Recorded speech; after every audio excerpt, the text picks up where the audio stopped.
쉽지만 어긋남이 없는 공부를 위해 해피법당이 개설하는 새 출발법회 30번째 시간입니다. 요즘 우리가 네 가지 법으로 구성된 하나의 주제를 공부하고 있습니다. 믿음과 오계와 보시와 지혜라는 요 네 가지로 구성된 법이 우리 삶의 과정에 아주 커다란 비중을 가지고 부처님에 의해서 설명되고 있는데 어떤 경전들이 어떤 방법으로 설명하고 있느냐 하는 공부를 하고 있습니다. 지지난주에는 단인자니경이라고 해서요, 이런 주제였죠. 제가 신자가 어떠한 삶을 살고 싶은가라고 하니 이렇게 말하죠. 저희 제가자들은 소유적 사유를 즐기고 자식들이 북적거리는 집에서 살고 가시에서 산출된 전단향을 사용하고 화한과 향과 연고를 즐겨 사용하고 금은을 향유합니다. 세존이시여, 세존께서는 이러한 저희들에게 금생의 이익과 행복을 주고 내생의 이익과 행복을 주는 법을 설해 주소서라고 부처님께 청을 하지요. 그러니까 쉽게 말하면 이런 거지요. 자식들이 북적거리는 집. 그러니까 우리가 보통 말하는 아주 다복한 가정을 이루고 거기에 최고급적인 것들만 쓰고 금은을 향유해 아주 풍족한 풍요로운 삶을 누리고 싶습니다. 제가 잘하는 게 부처님 그렇지 않겠습니까? 이러한 다복과 풍요로움을 누리는 삶을 살고 싶은데 이러한 삶의 가운데에서 금생에도 이익과 행복을 가져다주고 다음 생에도 이익과 행복을 가져다주는 그런 가르침을 부처님 좀 가르쳐 주셔요. 이렇게 말하는 거죠. 제가 여러분 늘 강조해드리는 거지만 이러한 제가자의 삶에 대해서 부처님이 그런 다복과 풍요라는 것이 좋은 것이 아니여 그렇게 살려 하지 마 라고 그러한 삶을 부정한다? 거부한다 하지 않는다라는 거 우리가 꼭 주목해야 된다라고 말씀드리는 거죠. 부처님은 제가 신자라면 당연히 이러한 삶을 살아야 한다. 물론 제가 제자 중에 일부는 수행을 매진하는 수행자의 삶을 선택하는 사람들도 있겠지만 그러한 소수의 전문 수행자적인 제자를 제외한다면 일반적인 제가의 불교 신자라면 그들의 삶이 어떠해야 합니까? 그렇습니다. 아주 다복한 가운데 풍요로운 삶을 살아야 합니다. 부처님은 이것을 인정하는 거지요. 그런 가운데 이제 단운자니 질문하듯이 이러한 제가자의 삶 가운데 우리가 어떻게 하면 금생 살아서도 이익과 행복을 누리고 내생 죽은 다음에도 또다시 그러한 이익과 행복을 누릴 수 있겠습니까? 방법을 가르쳐 주십시오. 이런 질문을 했던 거죠. 그랬더니 부처님 어떻게 대답하나요? 일단 네 가지 법은 금생의 이익과 행복을 준다라고 하면서 근면함을 구족하라, 보호를 구족하라, 선우를 사겨라, 균형 잡힌 생계를 유지해라 이렇게 알려주죠. 그 중에 주목했던 거 하나는 선우를 사귄다라고 하는데 선우, 즉 좋은 벗이란 누굴까? 라고 하니 믿음과 오계와 보시와 지혜를 구족한 사람이 있다면 그들이 바로 좋은 친구다 이렇게 알려주시죠. 그리고 경은 이어가지고 네 가지 법은 내생의 이익과 행복을 준다라고 하면서 바로 믿음의 구적, 계의 구적, 보시의 구적, 지혜의 구적이다라고 지금 우리가 공부하는 커다란 주제 믿음, 오계, 보시, 지혜라고 하는 이 네 가지 법이 우리 삶에 어떠한 쓰임새를 갖습니까? 라고 하는 데 대해서 이제 단인자니경은 그 네 가지가 작게 보면 좋은 친구를 선택하는 기준이기도 하지만 무엇보다도 다음 생에 우리에게 이익과 행복을 가져다주는 법이다. 이렇게 알려주신 거죠. 지난주에 여기까지 공부를 했습니다. 그러면서 제가 한 가지 예고를 해드린 것이 단임자니경이 좀 제가 제자의 입장에서 보면 좀 특별하다 할 수 있는 표현을 하나 담고 있어요. 뭔가요? 바로 이거죠. 제가자들은 소유적 사유를 즐기고 자식들이 북적거리는 집에서 살고 가시에서 산출된 전단향을 사용하고 화환과 향과 연고를 즐겨 사용하고 금운을 향유합니다. 이랬거든요. 이러한 삶을 살고 싶은데 부처님 어찌할까요? 이렇게 질문하는 거잖아요. 제가자에게 바로 이러한 삶, 다복하고 풍요로운 이러한 삶이라고 하는 것은 사실은 굉장히 의미가 있는 거잖아요. 해경보부님은 어떻게 생각하십니까? 이러한 다복하고 풍요로운 삶을 사는 불교신자가 되겠습니까? 아니면 불교신자이기 때문에 그러한 것과는 좀 다른 삶을 살기를 희망할까요? 앞에 삶을 살고 싶습니다. 당연한 거 아니겠어요? 사실은 우리가 그러한 삶을 살고 싶은데 누가 좀 그런 방법을 가르쳐 줄까? 이래가지고 절에 오고 부처님을 만나고 그러는 거죠. 부처님 거기에 대한 답을 주셔요. 근데 이제 경전에 보면 요 동일한 표현이 몇 개 경전에서 나타나는데 조금씩 내용을 달리해서 나타나요. 자, 오늘 제가 한 장짜리 교재를 다시 드렸는데 그 교재 보겠습니다. 제가자를 위한 가르침의 정형구 이랬거든요. 사실은 지난주에 제가 요 제가자를 위한 가르침의 정형구라는 교재를 드렸죠. 여기에 경전이 여러 개 수록이 돼 있는데 지난주 드린 요 경전 내용을 일단 요약해가지고 먼저 좀 알려드리려고 오늘 요 한 페이지로 정리를 한 겁니다. 자, 그걸 좀 먼저 볼게요. 제가자를 위한 가르침의 정형구예요. 자식들이 북적거리는 집에서 살고 가시에서 산출된 전단향을 사용하고 화환과 향과 연고를 즐겨 사용하고 금운을 향유하는 이러한 삶을 살고자 하는 제가자. 자, 이제 몇 가지 경전 중에 분류 1 이랬습니다. 디가자누경. 요거 지난주 우리 공부한 거죠. 세존이시여. 세존기수는 이러한 저희들에게, 여기서 이러한이라는 게 바로 다복하고 풍요로운 요거죠. 이러한 저희들에게 금생의 이익과 행복을 주고 내생의 이익과 행복을 주는 법을 설해 주소서라고 하니까 부처님, 호랑이가 다니던 길에 사는 자여, 네 가지 법은 선남자에게 금생의 이익과 행복을 준다. 무엇이 되신가? 근면함을 구족함, 보호를 구족함, 선우를 사귐, 균형 잡힌 생계의 유지다. 호랑이가 다니던 길에 사는 자여, 네 가지 법은 선남자에게 내생의 이익과 행복을 준다. 무엇이 되신가? 믿음의 부족, 계의 부족, 도시의 부족, 지혜의 부족이다. 네, 요거 우리가 공부한 거고요.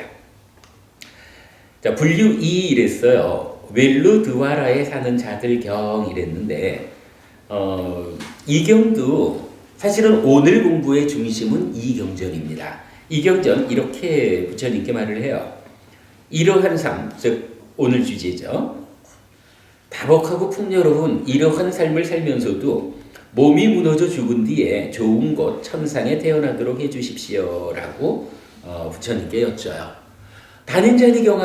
디가자누경하고 어떻게 다른가요? 디가자누경은 이러한 삶을 우리가 살고 있는데 어떻게 하면 금생에도 이익과 행복을, 다음 생에도 이익과 행복을, 이렇게 질문하니까 부처님이 네 가지씩 구분해서 답을 주셨잖아요.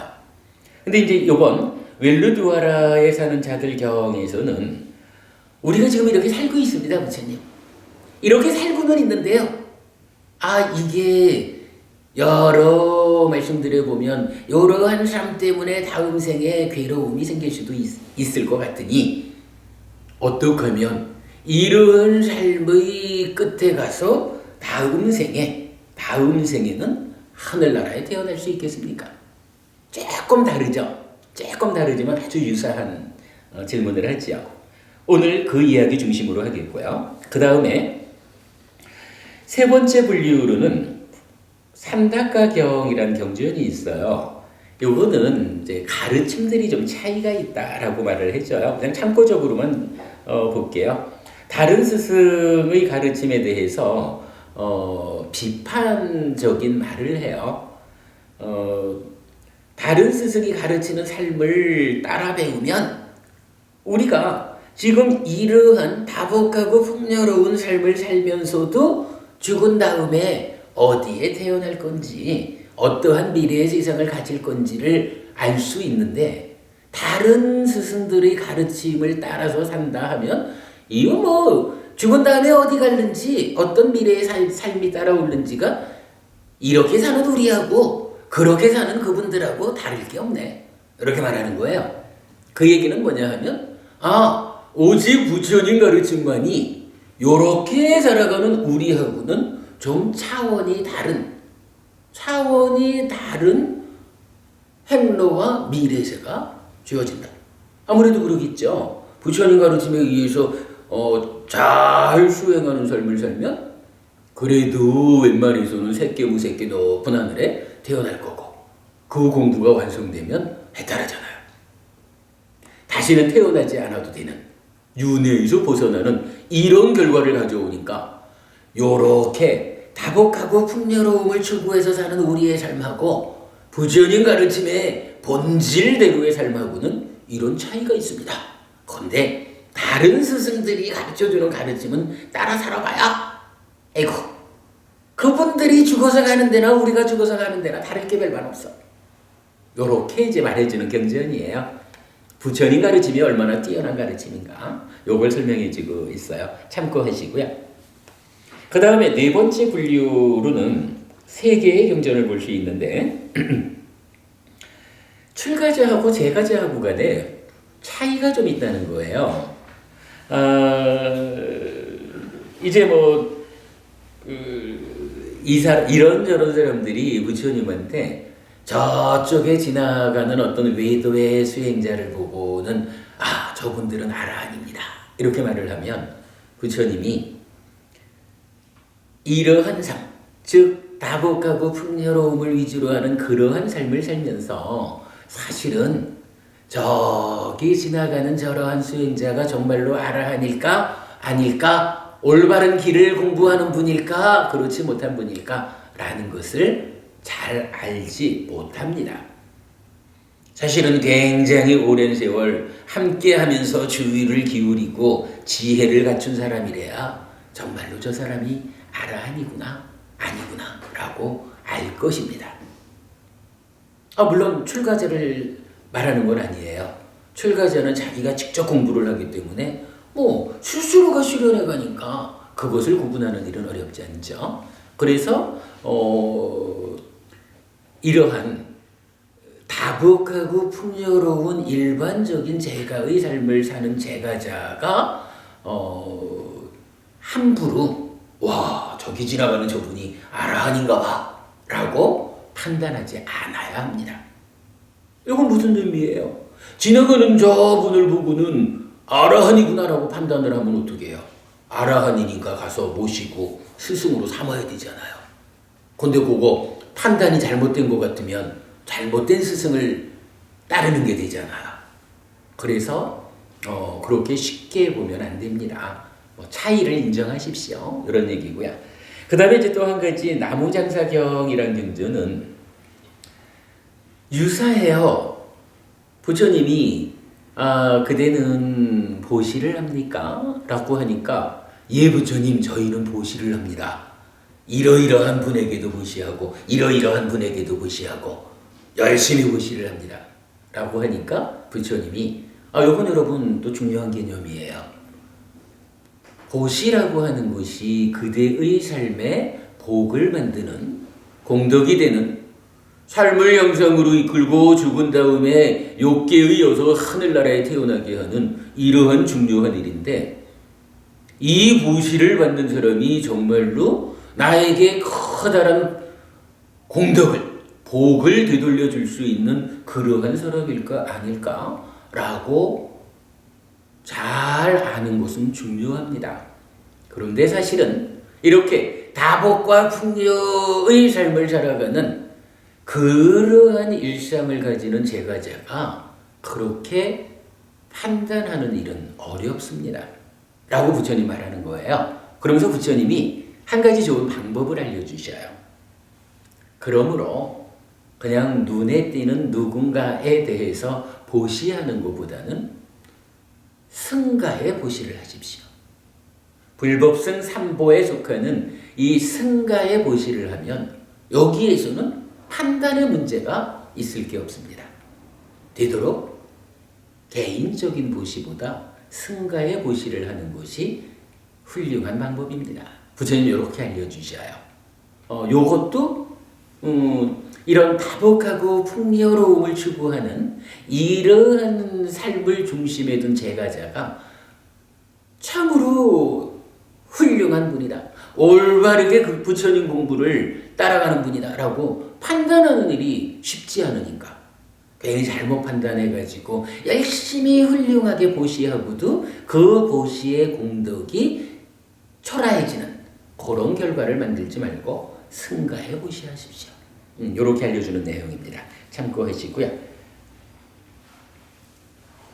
그 다음에 이제 마지막 담마딘나경은 이렇게 부처님께 또 요청을 해요.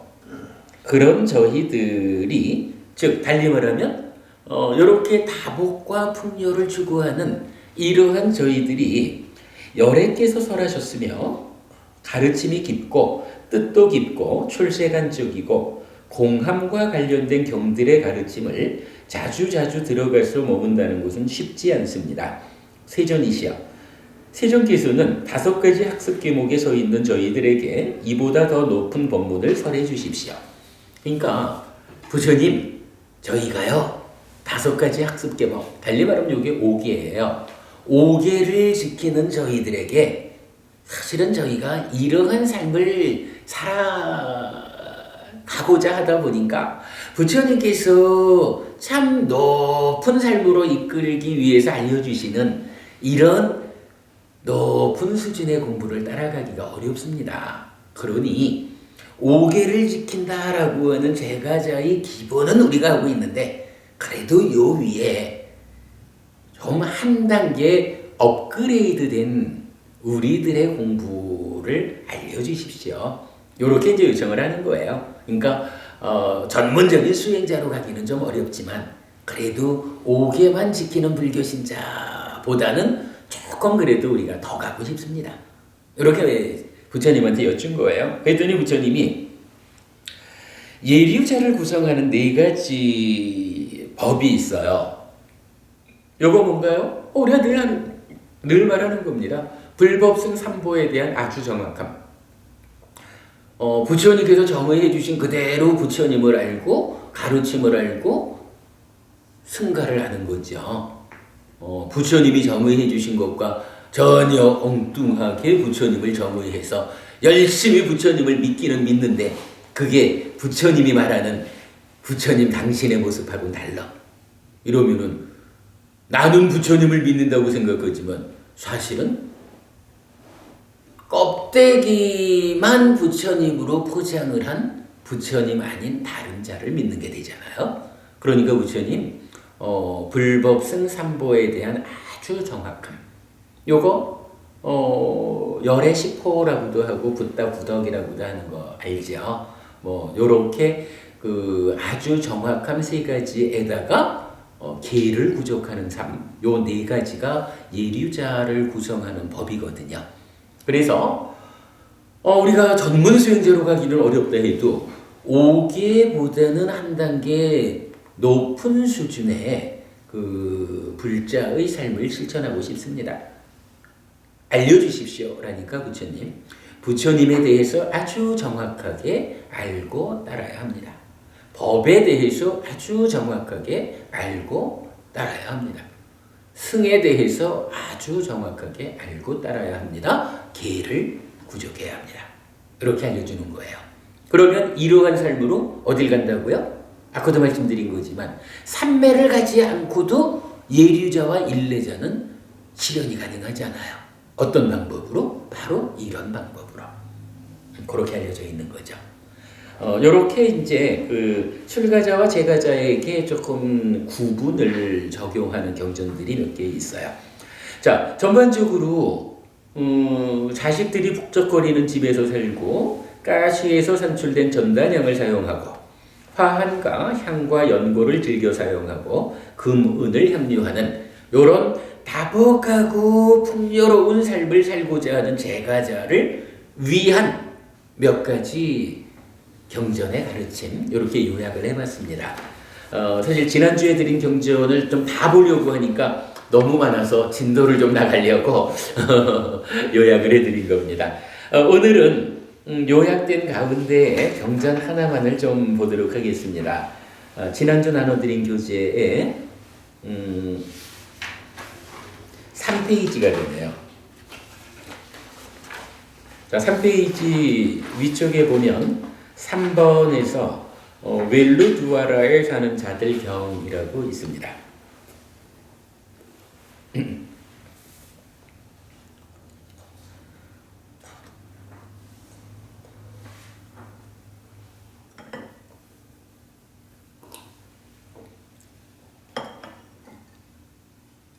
커피 향 좋네요.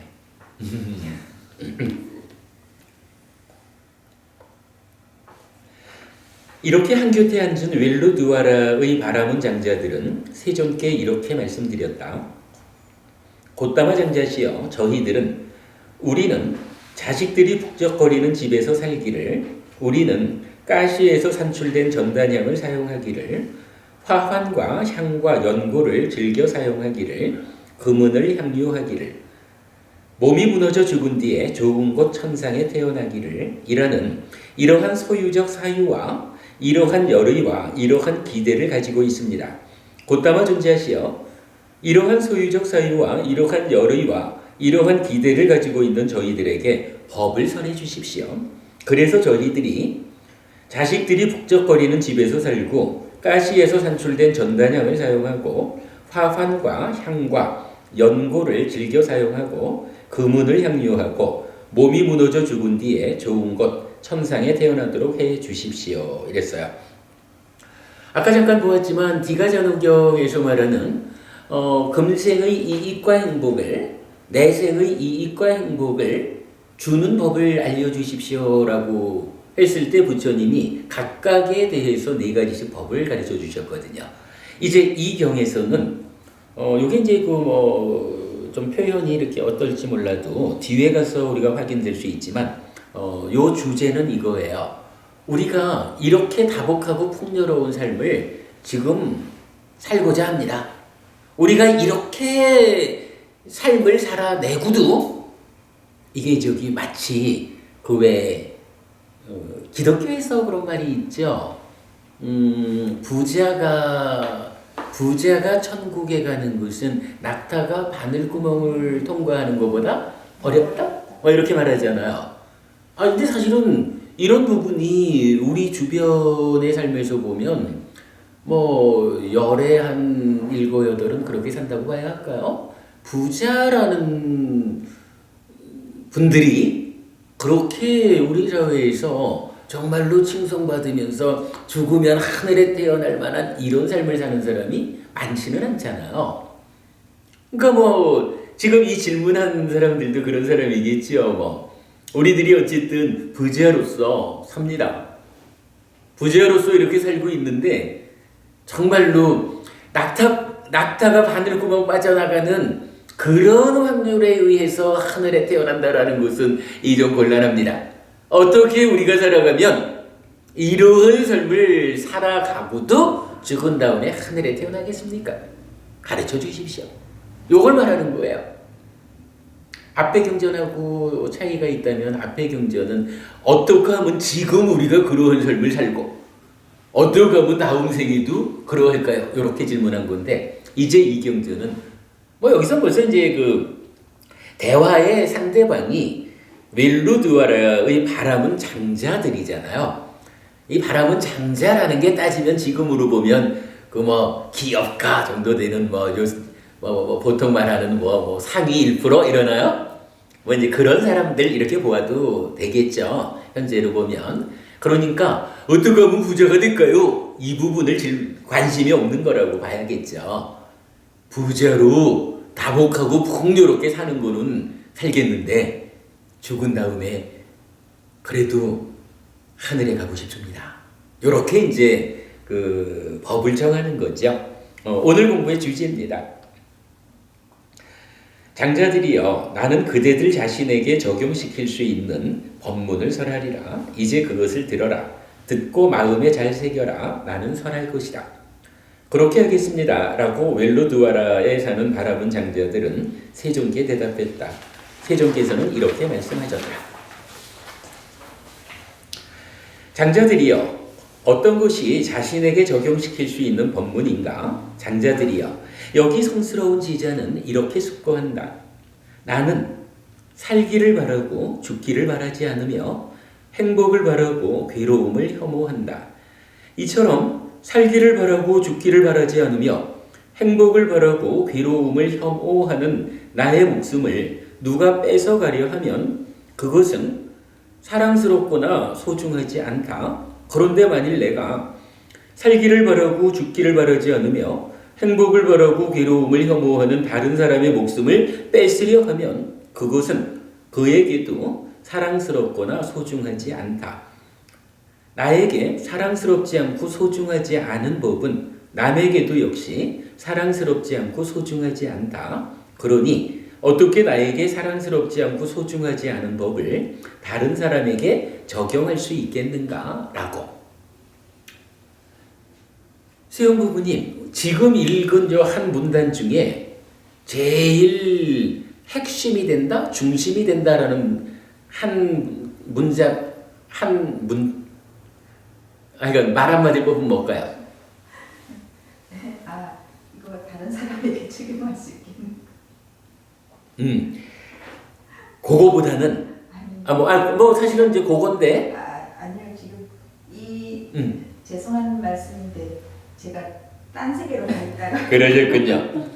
제가 볼 때는 요 한 문단에서 가장 중심이 되는 문장은 이거 같아요. 나에게 사랑스럽지 않고 소중하지 않은 법은 남에게도 역시 사랑스럽지 않고 소중하지 않다. 지금 수영부부님 말씀하신 그거 어떻게 다른 사람한테 적용할까? 이것은 그러기 때문에 적용하지 못하는 거예요. 그리고 이게 이제 이 경전에 반복해서 나타나요. 그러니까 여러분 이 경전에서 우리가 가장 주목하고 삶에 실천해야 되는 것이 바로 요거예요. 나에게 사랑스럽지 않고 소중하지 않은 법은 남에게도 역시 사랑스럽지 않고 소중하지 않아. 그러니 내가 어찌 내가 싫은 것을 남한테 할까? 요 개념. 자, 이어서 볼게요. 그는 이렇게 숙고한 뒤에 1. 자기 스스로 생명을 죽이는 것을 멀리 여의고 2. 남으로 하여금 생명을 죽이는 것을 멀리 여의도록 하고 3. 생명을 죽이는 것을 멀리 여의는 것을 칭송한다. 이와 같이 그는 몸의 행실을 세 가지로 청정하게 한다. 그러니까 이렇게 부자로 다복하고 풍요롭게 살고도 죽은 다음에 하늘나라에 태어나고 싶은데 어떻게 살아야 되나요, 부처님? 이러니까 부처님 답변을 주시기를 그대가 싫은 것은 남도 싫은 거예요. 그러니 그대가 싫은 것을 남한테 하지 마. 라고 하면서 첫 번째로 몸으로 하는 세 가지 행위 중에 첫 번째가 살생이잖아요. 다른 생명을 해치는 거잖아. 요거 하지 마. 근데 그거 안 한다라는 게 그냥 단순히 우리가 늘 오게 하면서 빠나띠빠따 외라마니 시카빠당 사마디야미 요래하듯이 해치지 마라는 한마디로 나타내질 않고 요걸 세 가지로 상세하게 부처님 설명하시는 거예요. 그래서 첫째가 우선은 나 스스로가 생명을 죽이는 것을 멀리 여의는 거야. 오계의 기본이죠. 그리고 두 번째는 남에게도 유경보부님 잘 배워야 돼요. 남의 생명을 해치는 거는요 이렇게 나쁜 거예요. 남의 생명을 해치면은요 그만큼 그것을 원인으로 해서 법부님에게 괴로운 결과가 찾아오게 됩니다. 그러므로 그대가 다른 생명을 해치지 않아야 합니다. 라고 주변에 만나는 많은 사람들, 사랑하는 많은 사람들에게 가르쳐야 된다는 거예요. 법부님 스스로도 해치지 않아야 되지만 주변에 많은 사람들에게 어떻게 사는 것이 잘 사는 것이냐라고 가르쳐줘라. 그렇게 말하는 거예요. 딱 그렇죠. 남으로 하여금 생명을 죽이는 것을 멀리 여의도록 해라. 남들을 가르쳐서 그들도 해치지 않는 삶을 살게 해라. 이거죠. 세 번째, 생명을 죽이는 것을 멀리 여의는 것을 칭송한다. 그래 놓고는 잘했어, 잘했어. 그럼 다른 생명을 해치는 것은 이렇게 나쁜 것이요. 다른 생명을 해치지 않았다, 보호했다 라고 하는 것은 정말 훌륭해, 참 잘했어 라고 칭찬해라, 칭송해라. 이렇게 알려주는 거예요. 그러니까 명확하지요. 이러한 삶을 살면서도 하늘나라에 태어나려면 첫 번째 해야 될 게 무엇이냐? 그대 스스로도 다른 생명을 해치지 않아야 합니다. 다른 사람들에게도 다른 생명을 해치지 않아야 한다고 가르쳐서 이끌어주려야 합니다. 그리고 그렇게 다른 생명을 해치지 않는 삶을 사는 사람들을 칭찬, 칭송해줘야 합니다. 그러면 그렇게 따복하고 풍요로운 삶의 끝에 가서 죽은 다음에 하늘에 태어날 수 있습니다. 이렇게 말해주는 거죠. 굉장히 명확한 방법을 제시하고 있습니다. 자, 이제 요 내용이 조금 좀 이어지는데 사실은 이 다른 생명을 해치지 않는다, 불살생이라고 하는 부분이 우리 삶에서 워낙에 차지하는 비중이 크죠. 요 자리에서 다른 경전 하나를 좀 참고하려고 합니다. 오늘 드린 자료 중에 여러분 말리카경이라고 있죠. 아까 본 면의 반대면입니다. 그 무렵 파세나디 꼬살라 왕은 말리카 왕비와 함께 왕궁의 위층 누각으로 올라갔다. 그때 파세나디 꼬살라 왕은 말리카 왕비에게 말했다. 말리카여, 그대 자신보다 더 사랑스러운 자가 있습니까? 대왕이시여, 제게는 제 자신보다 더 사랑스러운 자가 없습니다. 대왕이시여, 그런데 폐하께서는 자기 자신보다 더 사랑스러운 자가 있습니까? 말리카여, 나에게도 나 자신보다 더 사랑스러운 자는 없습니다. 그러자 파세나디 꼬살라 왕은 궁전을 내려와서 세존께 다가갔다. 가서는 세존께 절을 올리고 한곁에 앉았다. 한곁에 앉은 파세나디 꼬살라 왕은 세존께 이렇게 말씀드렸다. 세존이시여, 여기 저는 말리카 왕비와 함께 왕궁의 위층 누각으로 올라가서 말리카 왕비에게 말했습니다. 말리카여, 그대 자신보다 더 사랑스러운 자가 있습니까? 대왕이시여, 제게는 제 자신보다 더 사랑스러운 자가 없습니다. 대왕이시여, 그런데 폐하께서는 자기 자신보다 더 사랑스러운 자가 있습니까? 말리카여, 나에게도 나 자신보다 더 사랑스러운 자는 없습니다. 이런 이야기죠. 왕이 왕비하고 사랑스러운 대화를 했겠죠. 그런 가운데 그래도 왕도 남자니까 사랑하는 아내에게 요즘 표현으로 하면 자기야 이러면서 자기는 이 세상에서 누가 제일 중요해? 누가 제일 소중해? 이렇게 물었다는 거겠죠. 그랬더니 이 아내가 고민이 좀 됐겠죠. 우리가 보통 말하기야 이 세상에서 내가 당신보다 더 사랑하고 당신보다 소중한 사람이 누가 있겠어? 이렇게 말을 하는 게 세간적으로 뭐 당연하죠. 더구나 이 남자가 다 웬만한 남자도 아니고 왕인데, 꼬살라국이라고 하는 부처님 당시에 인도에서 가장 강력한 두 나라 중에 한 나라의 왕인데, 그 왕의 왕비로서 누가 제일 소중해? 이렇게 물으면 당연히 당신이 최고지요? 이렇게 말을 해야 되는 거 아니겠어요? 근데 말리카 왕비가 아주 훌륭한 제가 신자거든요. 깊이 생각을 해보니까 빠세나디 꼬살라 왕이 남편으로서 정말 소중한 사람이긴 하지만, 그래도 나의 삶은 어쨌거나 나의 삶이요. 아무리 남편이 왕이 소중하고 많이 나를 위해준다 해도 역시 그 중심에는 내가 있구나. 이런 판단을 하고는 솔직하게 답을 하는 거예요. 대왕이요, 저에게는 제가 가장 소중합니다. 그리고는 되묻잖아요. 당신도 생각해 보셔요. 당신이 늘 이렇게 사랑하는 나의 아내 말리카라고 하지만 당신에게서는 누가 가장 소중할까요? 왕도 충격을 받았는지는 몰라도 어쨌든 또 생각을 하잖아요. 생각을 하고 보니까 그렇구나.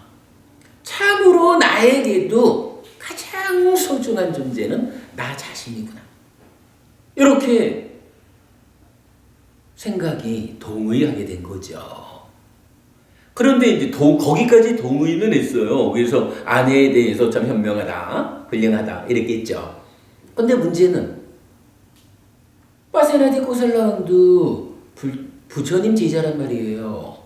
근데 부처님한테서 늘 많은 사람을 사랑하라, 자비희사 뭐 이렇게 배워왔잖아요.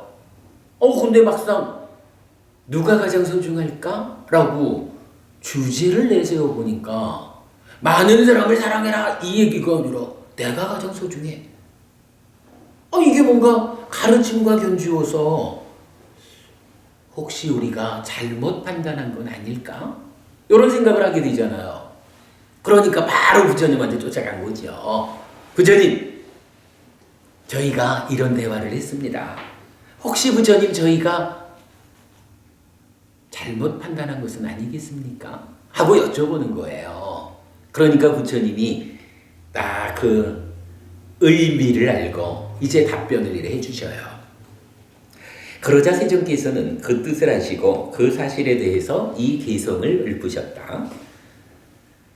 마음으로 사방을 찾아보건만 자신보다 사랑스러운 자 볼 수가 없네.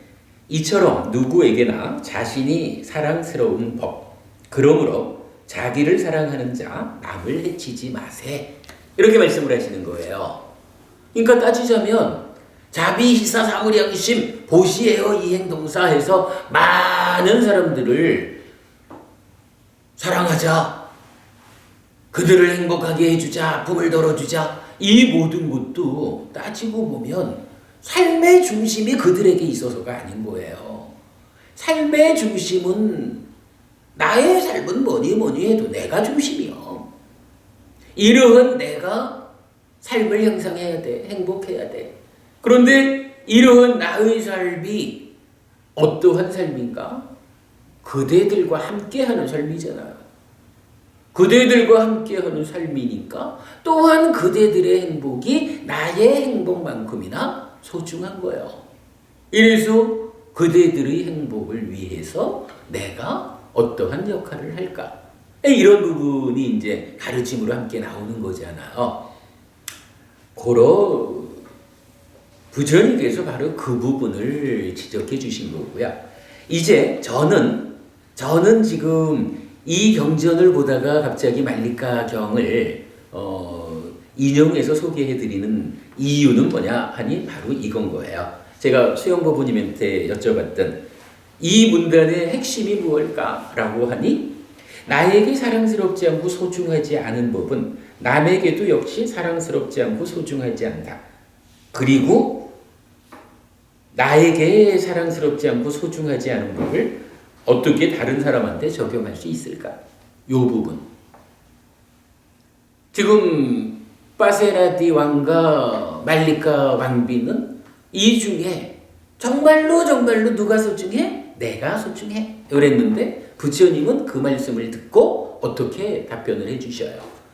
타당한 일이다. 그러나 그것이 그대 한 사람에 대한 사랑으로 소중함으로 끝나서는 안 된다. 그래서 어떡하느냐? 자기를 사랑하는 자 남을 해치지 마세 라고 삶의 방향을 알려주잖아요. 그리고는 지금 이 경에서 부자로 살고도 하늘에 태어나는 그 방법이 무엇입니까? 라고 하니까 첫 번째로 바로 이 이야기를 알려주잖아요. 그리고 아주 구체적으로 어떻게 해요? 내 스스로 다른 생명을 해치지 않아야 합니다. 남들에게도 다른 생명을 해치지 않도록 이끌어야 됩니다. 그래서 다른 생명을 해치지 않는 사람은 칭찬, 칭송해야 됩니다. 이러한 삶이 어찌 된다고요? 그렇게 부자로 살고도 가르침을 만나지 못하면 그야말로 낙타가 바늘 구멍을 통과하는 것보다 어려운 확률로, 달리 말하면 하늘 가기 힘들어. 어떻게 하늘에 태어날 거요? 부자로 살 거? 요렇게 남들은 말하는지 몰라도, 그러나 이제 가르침을 배우면 이렇게 부자로 살고도 그대가 하늘에 태어날 것이요 라고 정확하게 알려주는 거죠. 그 개념입니다. 말리카 경까지를 연결해서 살생과 관련한 이야기를 보았고, 하여간 부자로 살고도 하늘에 태어나는 방법입니다. 자, 이어서 보겠습니다. 이제 나머지 내용은 쭉 읽어만 가면 될 것 같아요. 가장 중요한 핵심을 보았어요. 다시 장자들이여, 여기 성스러운 제자는 이렇게 숙고한다. 내가 그에게 주지 않은 것을 가지는 도둑질을 하는 자는 나에게 사랑스럽거나 소중하지 않다. 그런데 만일 내가 남이 나에게 주지 않은 것을 가지는 도둑질을 하면 그것은 남에게도 사랑스럽거나 소중하지 않다. 또 반복됩니다. 나에게 사랑스럽지 않고 소중하지 않은 법은 남에게도 역시 사랑스럽지 않고 소중하지 않다. 그러니 어떻게 나에게 사랑스럽지 않고 소중하지 않은 법을 다른 사람에게 적용할 수 있겠는가라고. 그는 이렇게 숙고한 뒤에 자기 스스로 주지 않은 것을 가지는 것을 멀리 여의고, 남으로 하여금 주지 않은 것을 가지는 것을 멀리 여의도록 하고, 주지 않은 것을 가지는 것을 멀리 여의는 것을 칭송한다. 이와 같이 그는 몸의 행실을 세 가지로 청정하게 한다. 다시 장자들이여, 여기 성스러운 제자는 이렇게 숙고한다. 나의 아내에게 부정한 짓을 하는 자는 나에게 사랑스럽거나 소중하지 않다. 그런데 만일 내가 남의 아내에게 부정한 짓을 하면 그것은 남에게도 사랑스럽거나 소중하지 않다. 나에게 사랑스럽지 않고 소중하지 않은 법은 남에게도 역시 사랑스럽지 않고 소중하지 않다. 그러니 어떻게 나에게 사랑스럽지 않고 소중하지 않은 법을 다른 사람에게 적용할 수 있겠는가라고.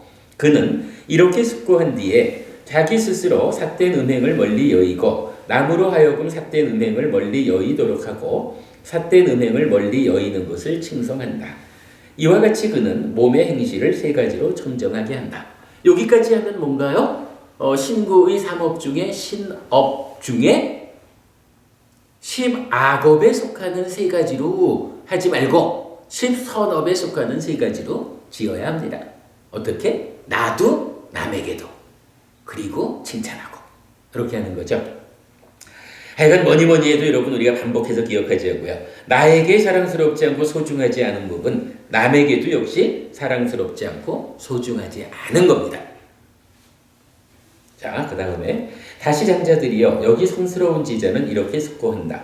나에게 거짓으로 뜻을 말하는 자는 나에게 사랑스럽거나 소중하지 않다. 그런데 만일 내가 남에게 거짓으로 뜻을 말하면 그것은 남에게도 사랑스럽거나 소중하지 않다. 나에게 사랑스럽지 않고 소중하지 않은 법은 남에게도 역시 사랑스럽지 않고 소중하지 않다.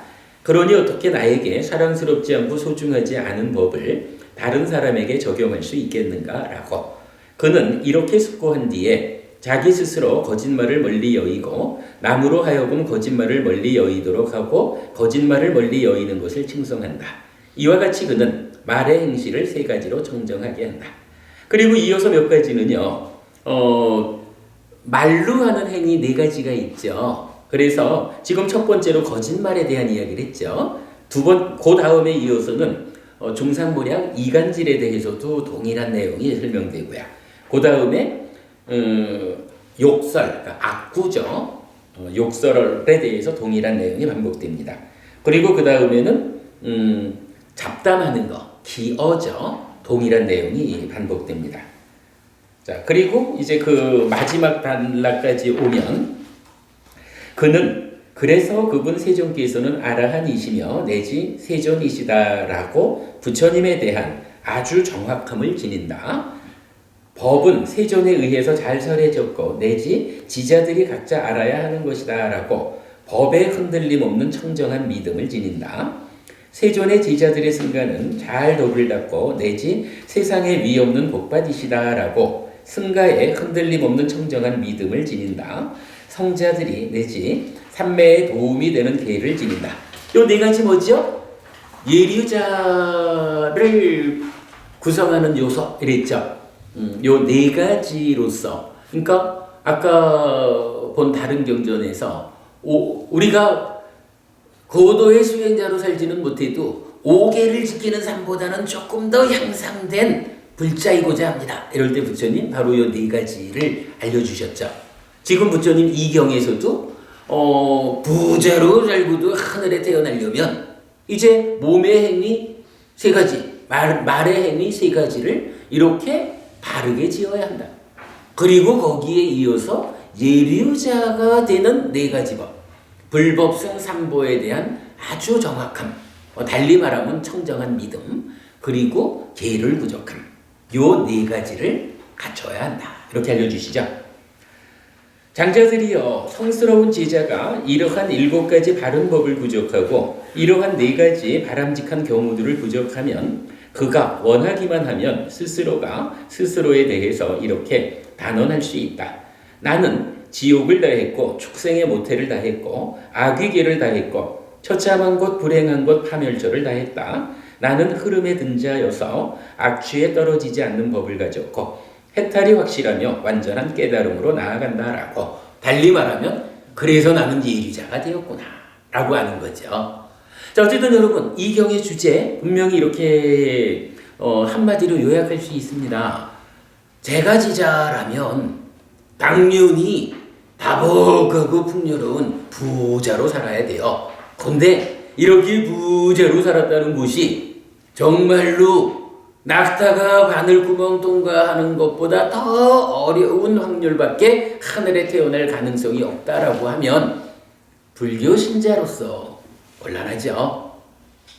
그러면 불교 신자가 그러한 삶을 살고도 누구나 다 하늘에 태어나자 라고 한다면 어떤 방법이 있겠습니까? 라는 그 질문에 대한 답을 부처님 이렇게 명확하게 알려주셨죠. 네, 오늘 제가 지자로서의 삶에서 아주 중요한 이야기 하나를 또 좀 짚어보았습니다. 여러분 다들 그렇게 다복하고 풍요롭고 부자로 사는 가운데 또한 훌륭한 수행자의 삶도 곁들이고 그리고도 죽은 다음에는 하늘에 태어나는 모범적인 불자의 삶을 실현하시기 바랍니다. 오늘 수업 여기서 마치겠습니다. 감사합니다. 수고하셨습니다. 선생님, 네. 보통 이제 이런 질문을 한 번씩 받거든요. 네. 잡담을 하지 말아야 되는데, 그 기본적으로 이제 불법에 대한 내용 외에는 다 잡담으로 봐야 된다 이렇게 생각해야 됩니까?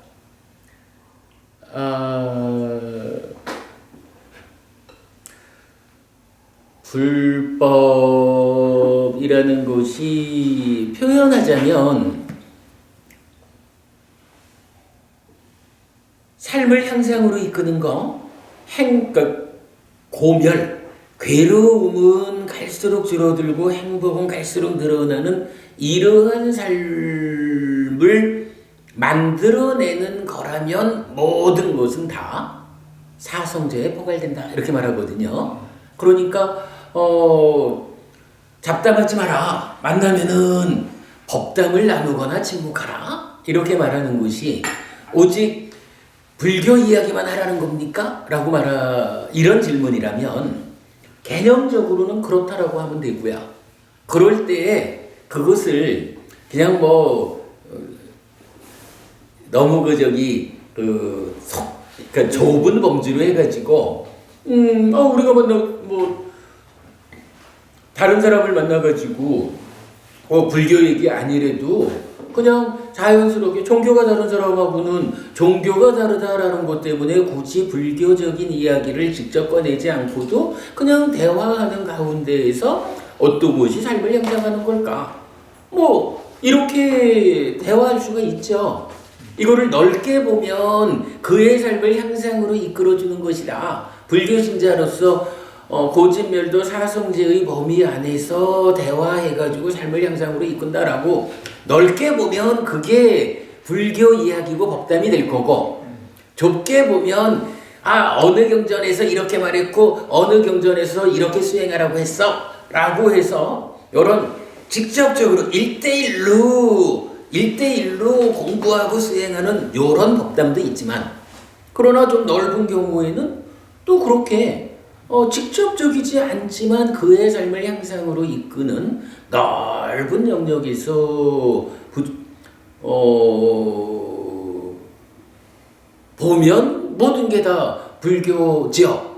다만 그렇게 삶을 향상으로 이끄는 대화가 아니라 그야말로 제잘 한다거나 엉뚱한 이야기를 통해서 삶을 퇴보로 이끈다거나 이런 것은 피해야 되는 거겠죠. 그렇게 우리가 봐야 하지 않을까요?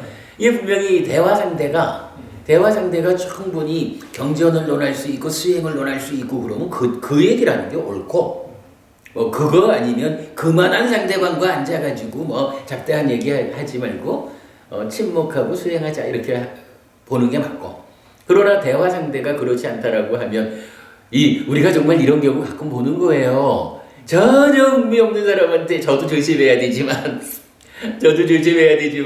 그저 관심 없는 사람한테 경전이 어쩌고 이 얘기만 하다 보면 오히려 그냥 쫓아버리는 것도 있죠.